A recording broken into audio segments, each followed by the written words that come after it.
In this video, we'll be talking about moon in Pisces in the 12th house. So when the moon is in Pisces, this increases the sensitivity, the intuition, and the capacity for compassion. And so people that have moon in Pisces, they tend to be highly sensitive individuals, and they have an emotional need for solitude, at least in order to recharge their batteries and recharge their well-being. So in this case, you have Pisces moon in the 12th house as well, which is the house of Pisces. So your moon in Pisces takes on a more literal meaning. And when an individual has the moon in Pisces and in the 12th house, this indicates that they have a very subjective way of perceiving things based on their feelings and based on what their intuition tells them. So based on whatever epiphanies that you have or realizations or connections that you make, especially mental connections like ideas and like revelations, like you believe those things and you see the world in that way based on how you feel about things. And a lot of times it can be different than how other people perceive it. And so you can feel easily misunderstood when you have the moon in Pisces and in the 12th house, at least emotionally misunderstood. And also you feel like your perception and your opinions and your feelings are often misunderstood, or people think it's wrong. But usually this placement creates such a heightened capacity for intuition, and you go very deep into connections and into downloads that you get. You read into things very deeply, because when the moon is in the sign of Pisces, and the sign of Pisces and is in its own house, this means that you go way further about the subconscious world than most people. And so a lot of your ideas and your feelings and your intuition can be really far off from how other people perceive things, because it's just more intuitive and it's even more pseudo. And a lot of times you guys are Aries risings, so you guys do things to the extremes, you know?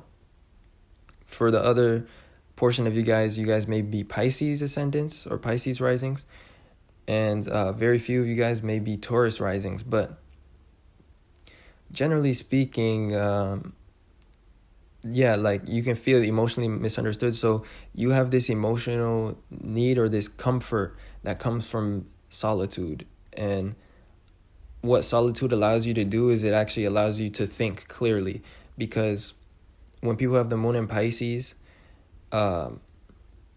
they need that solitude in order to be able to think. And when they're around others, they feel like they can't think straight, or like it clouds their judgment. And same for people that have moon in the 12th house. But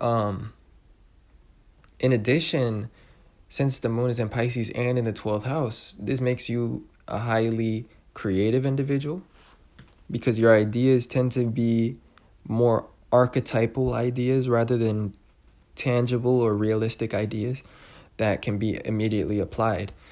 So more so your ideas and your creativity it's very creative, and it's in the realm of possibilities and ideas, but usually you don't necessarily know how to make it real for other people to see. You only do that to a certain extent, you know. But it's hard for people to understand just how visionary that you are, because again, the moon is in its own house, it's in the sign of Pisces, and Pisces is in its own house.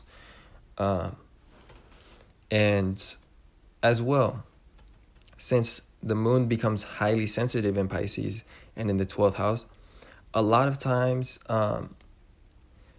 it makes you very reserved, well, not reserved, but maybe shy, at least when it comes to your emotions, or like really secretive or really hidden, and you really strongly need solitude because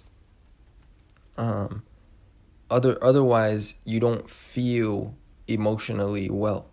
And as well, this sensitivity, it can feel like it clashes with your ability to do things a lot of times, because the moon rules Cancer, and Cancer is a square to Aries. And squares are about challenges, restrictions, barriers, limitations. And so you have a very expanded moon, like a very strong moon, very sensitive, very intuitive, very gifted moon. But it's creating a huge square to your to the meanings of your ascendant. Your ascendant is Aries. So Aries doesn't like emotions because emotions tend to get in the way of their objectives, and it tends to inhibit the ability to act. So a lot of times you can feel like you procrastinate a lot due to your sensitivity, or you feel like you need to hide away or be in solitude a lot because of your sensitivity.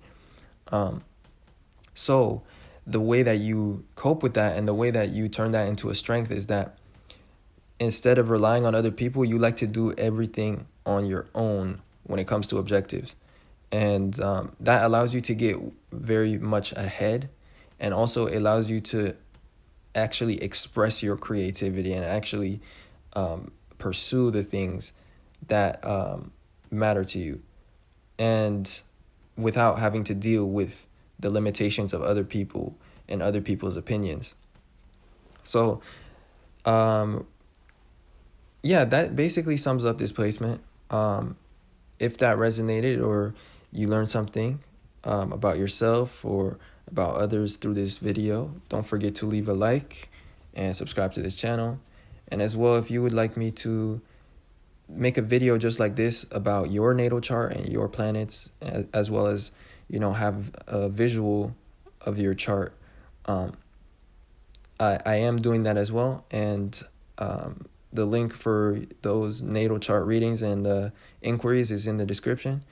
Of course, the video would be private and unlisted, and it's just going to be sent to you. But yeah, it's just something I do for each of my Patreon subscribers. So consider checking that out if you enjoy this channel and you enjoy this content, and you would like that natal chart reading and whatnot. But other than that, I appreciate you guys watching, and I'll see you guys sometime soon in another video.